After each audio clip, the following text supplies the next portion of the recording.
బాజీ గారు కొన్ని important points చెప్పారు రమేష్ గారు, అందుకని నేను ఎక్కువ టైం ఆయనకి ఇచ్చాను. ఎందుకంటే ఈ కాల్ రికార్డ్స్ అంటున్నారు, ఆయన బెదిరించారు అంటున్నారు. మరి ఇవన్నీ అంత ఈజీ కాదు, ఈజీగా తప్పించుకోలేరు నిజంగా కనుక భయపెడితే ఈ రోజుల్లో ఇప్పుడున్నటువంటి టెక్నాలజీని ఇది చేసుకుంటే కనుక. కాకపోతే ఏపీ పోలీసులకు సంబంధించి అందులో ఆయన డిప్యూటీ స్పీకర్గా ఉన్నారు కాబట్టి అక్కడ దాకా వెళతారా అనేది చూడాలి. అది అంటే రమేష్ గారు చెప్పిందే కనుక నిజం అయితే కనుక. ఇకపోతే అసలు ఈ కేసులో ఆయన మీద టార్చరే జరగలేదని చెప్పేసి రమేష్ గారు చెబుతున్నారు. సునీల్ కుమార్ గారు చెప్పిన వాటిని ఉటంకిస్తున్నారు. మరి రఘురామకృష్ణరాజు గారు మీద కస్టోడియల్ టార్చర్ జరగకపోతే ఆయన కేసు పెట్టారు. కేసు పెడితే అప్పుడు ఆ ప్రభుత్వంలో ఉన్న వాళ్ళు టేకప్ చేసి నిగుదేల్చాల్సింది కదా. అప్పుడే అసలు ఆయన కేసునే టేకప్ చేయలేదు కదా. గవర్నమెంట్ మారే వరకు కూడా ఆయన వెయిట్ చేయాల్సి వచ్చింది కదా. That is the basic logic అది ఇక్కడ. సార్ బాజీ గారు, అసలు ఈ సునీల్ కుమార్ మూడు రోజుల నుంచి డ్రామా ఏంటి? బీహార్ గవర్నమెంట్ ఏమన్నా హస్తం ఉండే అవకాశం ఉందా? నేను రమేష్ గారి మాటల్లో ఆయన ఏం మాట్లాడుతున్నారంటే, ఏదైతే ఈ సునీల్ నాయక్ మీద కక్ష సాధింపుతోటి చేస్తున్నారు అని అంటున్నారు. అసలు సునీల్ నాయక్ మీద కక్ష సాధించే అవసరం ఈ ప్రభుత్వానికి ఏముంటుందండి? ఎందుకుంటది? ఇతను ఏమి ఇతను ఏమీ చేయకపోతే, ఆ రోజు రఘురామకృష్ణరాజు గారి కస్టడీలో ఇతని పాత్ర ఏమీ లేకపోతే, ఇతను టచ్ చేయకపోతే ఇతని మీద కక్ష ఎందుకు ఉంటుందండి? అది ఒక పాయింట్. రెండు, అసలు కక్ష సాధించింది ఎవరి మీద? ఎవరి మీద కక్ష సాధించారు? రఘురామకృష్ణరాజు గారు జగన్మోహన్ రెడ్డి గారి వైఖరి నచ్చక అతను పదే పదే అవకాశం వచ్చినప్పుడల్లా జగన్మోహన్ రెడ్డి గారిని విమర్శించటం కారణంగా మరి వైసీపీ ప్రభుత్వం, ముఖ్యంగా జగన్మోహన్ రెడ్డి గారు రఘురామకృష్ణరాజు గారి మీద కక్ష పెంచుకున్నారు. పదే పదే ఆయన విమర్శిస్తున్నాడు కాబట్టి కక్ష పెంచుకుంది ఎవరి మీద? రఘురామకృష్ణ గారి మీద కక్ష పెంచుకున్నారు.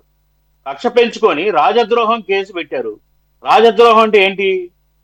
ఇప్పుడు రాజు తప్పులు చేస్తుంటే, రాజు నువ్వు తప్పు చేస్తున్నావు, ఇది కరెక్ట్ కాదని చెప్పడం రాజద్రోహమా? ఆ రాజద్రోహం కేసు వర్తిస్తుందా? రఘురామకృష్ణరాజు గారు చేసిన వ్యాఖ్యానాలకు కానివ్వండి, ప్రవర్తించిన విధానానికి కానివ్వండి, రాజద్రోహం కేసు వర్తిస్తుందా? అది చెప్పాలి సమాధానం రమేష్ గారు. రాజద్రోహం కేసు వర్తించిన అంశాల్లో కూడా బలవంతంగా రాజద్రోహం కేసుని ఇరికించి ఆయన కస్టడీలో తీసుకొని ఆయన చిత్రహింసలు చేసి గురి చేశారంటున్నారు. ఛాతీ మీద ఎక్కి గుద్దారంటున్నారు, చెప్పాడు. రబ్బర్ బెల్ట్ తోటి కొట్టారంటున్నాడు. ఆయన గాయాలు, పారిపాదాలు గాయాలు స్వయంగా మీడియా అందరికీ చూపించాడు. ఆ గాయాలు ఎవరు? ఆయన స్వయంగా చేసుకున్నవా? ఎవరో ఒకరు కొట్టారుగా పోలీస్ కస్టడీలో. ఇప్పుడు ఆ సునీల్ కుమార్ నాయక్కో ఇంకొకడో ఎవడో ఒకటి కొట్టే ఉంటారు. కొట్టకపోతే ఆ గాయాలు ఎందుకు అవుతాయి? తర్వాత ఆ గాయాలు స్వయంగా చేసుకున్నాడు అని ప్రభావతి సర్టిఫికెట్.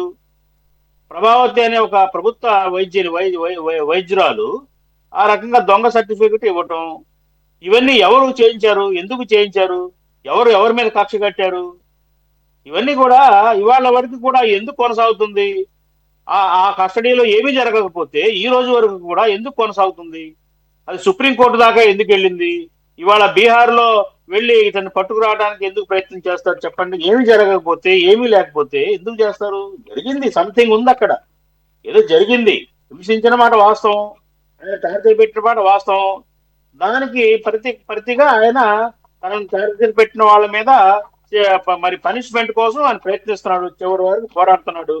ఎప్పుడు పోరాడాడు, ఇప్పుడు అది ఇంకా డిప్యూటీ స్పీకర్ స్థాయిలో ఉన్నాడు కాబట్టి ఇప్పుడు పోరాడాడు. ఇకపోతే ఏంటంటే, ఈ ఏదైతే సునీల్ నాయక్ దీన్ని అరెస్ట్ చేయడానికి బీహార్ వెళ్ళినప్పుడు అతన్ని అరెస్ట్ చేయడాన్ని వారించింది పోలీసులు కాదండి, కోర్టు. పాట్నా కోర్టు వారించింది.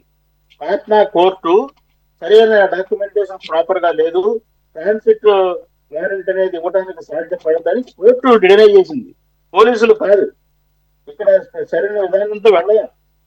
మన గుంటూరు నుంచి వెళ్ళిన పోలీసులు సరైన కాగితాలు కానీ, డాక్యుమెంటేషన్ కానీ, ఇప్పుడున్న పోలీసు పర్మిషన్ కానీ కోర్టు సరిగ్గా విధానంలో వెళ్ళినప్పుడు అందుకని కోర్టు డినై చేసింది. వీడు అభినందనలో వెళ్ళిపోయాడు, ఈ రేపు అరెస్ట్ అవుతాడు. నోటీస్ వేరే జైలు కోసం హైకోర్టులో ఫిల్ చేశాడు. ఇవన్నీ జరిగినాయి.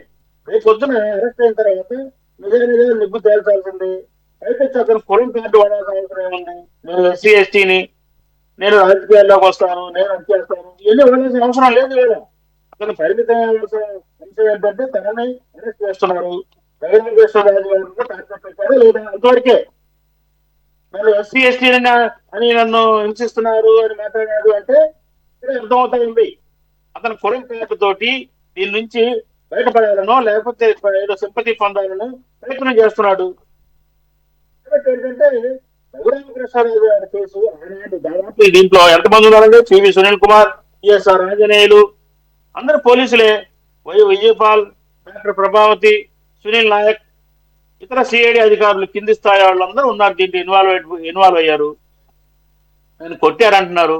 అసలు రాజద్రోహం కింద అరెస్ట్ చేయాలని ప్రయత్నం చేయడమే కరెక్ట్ కాదు. మరి హింసించడం, మరి పెద్ద వయసు ఉన్న అతను గుండె ఆపరేషన్ జరిగిన వ్యక్తిని ఆ రకంగా ఛాతీ మీద కూర్చొని కొట్టి హింసించడం అనేది న్యాయం కాదు కదా. ఏదన్నా తప్పు నిజంగా చట్టపరమైన తప్పులుంటే చట్టపరంగా చర్యలు తీసుకోవచ్చు, తప్పులేదు. అతను పార్టీ నుంచి తీసేయాలి, పార్టీ నుంచి సస్పెండ్ చేయాలి. లేకపోతే అతను పార్టీలోనే ఉంటూ మాట్లాడుతున్నాడు అంటే పార్టీ నుంచి మీరు ఎందుకు తీసేయలేదు అతన్ని? పార్టీ నుంచి ఆ రోజు సస్పెండ్ చేయొచ్చు కదా, ఎందుకు చేయలేకపోయారు? అధికారికంగా వైసీపీ ఎందుకు సస్పెండ్ చేయలేదు పార్టీ నుంచి? అది మరి వాళ్ళకే తెలియాలి. అది కక్ష సాధించింది అతని మీద. వీళ్ళు ఈ పోలీస్ అధికారుల మీద ఈ ప్రభుత్వానికి ఏముంటదండి కక్ష? కేసు కొనసాగుతుంది, ఆనాటి నుంచి ఇప్పటి వరకు కేసు కొనసాగుతుంది. సహజంగానే మరి అతను దెబ్బలు తిన్న మనిషికి బాధ ఉంటది, కక్ష ఉంటది. నన్ను కొట్టాడు, మీదకి తొక్కారు, నన్ను తిట్టారు, నన్ను అవమానించారు, వాళ్ళని వదలకూడదు అని ఎవరికైనా ఉంటది. ఆ క్రమంలోనే వేటాడుతా ఉన్నారు బీహార్ దాకా వెళ్ళి. నేనేం కొట్టలేదు, నా సంబంధం లేదు నిరూపించుకోవాల్సిన బాధ్యత సునీల్ నాయక్ ఉంది.